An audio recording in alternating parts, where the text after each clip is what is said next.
నరేంద్ర మోడీ గారి ఇంటి పైన రాహుల్ గాంధీ, మల్లికార్జున ఖర్గే, ప్రియాంక గాంధీ దాడి చేశారు.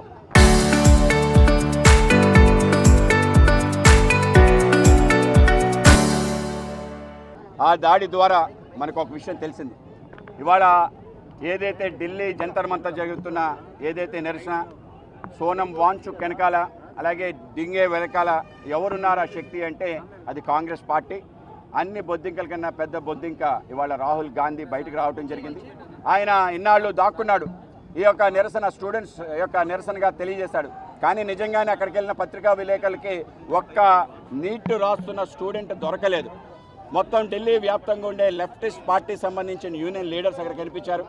అలాగే అర్బన్ నక్సల్స్గా పేరుగాంచిన అరుంధతి రాయ్, ప్రకాష్ రాజ్ లాంటి వాళ్ళు కనిపించారు. అలాగే ఈ దేశంలో 370 అధికరణ రద్దు కావాలని, అలాగే అఫ్జల్ గురు యొక్క ఏదైతే ఉరితీత వ్యతిరేకంగా పనిచేసిన ఉమర్ ఖాలిద్ లాంటి వాళ్ళు, అలాగే చివరికి ఉమర్ అబ్దుల్లా కూడా ఆయన మొన్న వేసుకొని అక్కడికి వెళ్ళి ఎవరికి కనపడకుండా వెళ్ళి ఆ నిరసనలో పాల్గొనడం.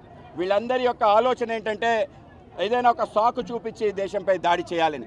ఇవాళ సాకు నిట్ పేపర్ లీక్. నిజంగానే నిట్ పేపర్ లీక్ సంబంధించిన దోషులందరినీ పట్టుకోవడం జరిగింది. దాని వెనకాల ఉండే హస్తాన్ని ఎందుకు ఇది జరిగిందో పూర్తి స్థాయిలో ఇవాళ డిస్కషన్ చేయడం కోసమే.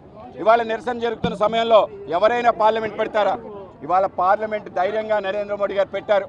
ఈ యొక్క నిట్ పేపర్ లీక్తో పాటు దేశవ్యాప్తంగా 150 పేపర్ లీక్లు జరిగాయి.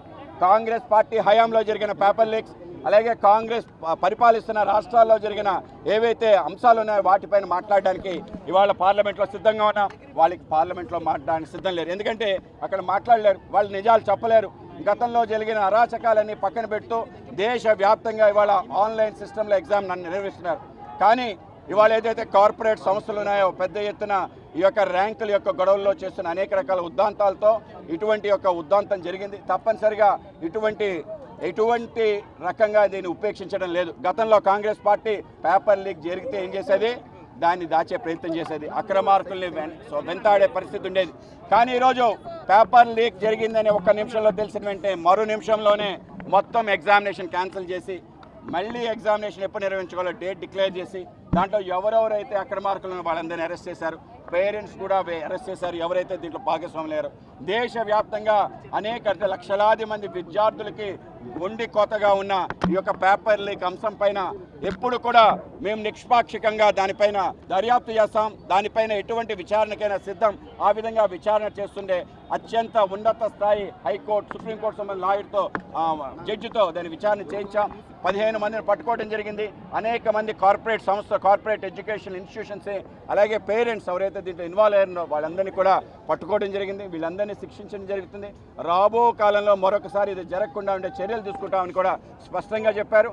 పార్లమెంట్లో డిబేట్ చేయడానికి సిద్ధమని చెప్పారు. ఇవన్నీ చెప్పిన తర్వాత మీరు పార్లమెంట్ని ఏ విధంగా అటాక్ చేస్తారు? అక్కడ మాట్లాడుతున్న మాటలు, ఆ యొక్క నిరసనలో వాంచుక్ యొక్క సభలో మాట్లాడుతున్న పార్లమెంట్ని ముక్కలు చేస్తాం, మా పార్లమెంట్ని ధ్వంసం చేస్తామనే మాటలు, దేశాన్ని ముక్కలు చేస్తామంటాం. అలాగే ఏవైతే పాటలు పాడుతున్నారో ఆజాదీ కా పాటలు, ఎప్పుడు విన్నాం ఈ పాటలు? ఎప్పుడైతే అఫ్జల్ గురు యొక్క ఉరిశిక్ష విధించారో హర్ ఘర్ సే అఫ్జల్ నికలేగా అని ఏవైతే మాటలు మాట్లాడారో అటువంటి శక్తులందరూ ఇక్కడ రావటం జరిగింది.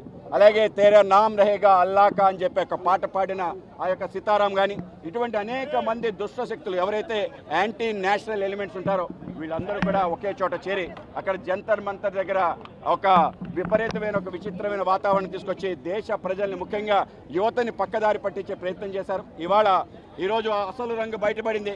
కమ్యూనిస్ట్, కాంగ్రెస్ పార్టీలు కలిసి మొత్తం వెనకాల వ్యూహరచన చేసి ఆ యొక్క నాటకాన్ని ఆడుతున్నారు. కనుకనే దీనిపైన పెద్ద ఎత్తున భారతీయ జనతా పార్టీ దేశవ్యాప్తంగా గళం చెప్తున్నాం. ఇక ఉపేక్షించేది లేదు. ఇటువంటి శక్తులు గతంలో ఏదైతే వ్యవసాయ బిల్లుస్ వచ్చాయో ఆ సమయంలో చేశారు, కొంత ప్రయత్నం చేశారు. కానీ నరేంద్ర మోడీ గారు ఆయన యొక్క వ్యక్తిత్వం వెనక్కి తీసుకోవటం ఏదైతే ఉందో తీసుకొని ఆ రోజు దేశవ్యాప్త అల్లర్లను ఆపటం, దాని తర్వాత సిఏఏ ఏదైతే ఉందో దేశంలో అక్రమ చొరబాట్లని తొలగించే విధంగా ఆ రోజు ఒక నిర్ణయం తీసుకున్నారు. అనేక చోట్ల దిగ్బంధనం చేశారు. అలాగే ట్రిపుల్ తలాక్ వ్యతిరేకంగా మాట్లాడారు. అటువంటి శక్తులన్నీ అయిపోయి వాళ్ళ ఆటలన్నీ కట్టివేయబడ్డాయి. ఇప్పుడు ఏమీ చేయలేని విధంగా ఈరోజు పేపర్ లీక్ ద్వారా యువతనంతా కూడా రెచ్చగొట్టాలని నేపాల్ బంగ్లాదేశ్ తరహాగా ఒక ఉద్యమం తీసుకొని ఆలోచన చేస్తున్నారు. ఇక్కడ ఉన్నది నరేంద్ర మోడీ గారు, ఇక్కడ ఉన్నది అమిత్ షా గారు. ఇటువంటి శక్తులందరినీ పీచ మనుస్తాం, వాళ్ళకి గట్టి హెచ్చరికిస్తాం. మీరు కానీ దాడి చేస్తే తప్పనిసరిగా మీకు ఏదైతే చూపిస్తాం. ఇవాళ మొత్తం అందరిది కూడా రికార్డ్ అయింది. ఎవరెవరైతే నిజమైన నీటి యొక్క బాధితులు ఉన్నారో వాళ్ళ పట్ల మాకు పూర్తి సానుభూతి ఉంది. వాళ్ళకు సంబంధించిన అంశాల పట్ల మాకు పూర్తి సానుభూతి ఉంది. తప్పనిసరిగా వాళ్ళు చెప్పిన అంశాలను మేము ముందుకెళ్తాం. కానీ ఇవాళ యొక్క కుహన రాజకీయ నాయకులకి, దేశ వ్యతిరేక శక్తులకి హెచ్చరికిస్తున్నాం. మీరు ఇటువంటి చర్యలు పాటుపడితే ఉపేక్షించేది లేదు అని తెలియజేయడం కోసమే ఇవాళ శాంతియుతంగా కాంగ్రెస్ పార్టీ ఆఫీస్ కారణం చేస్తాం.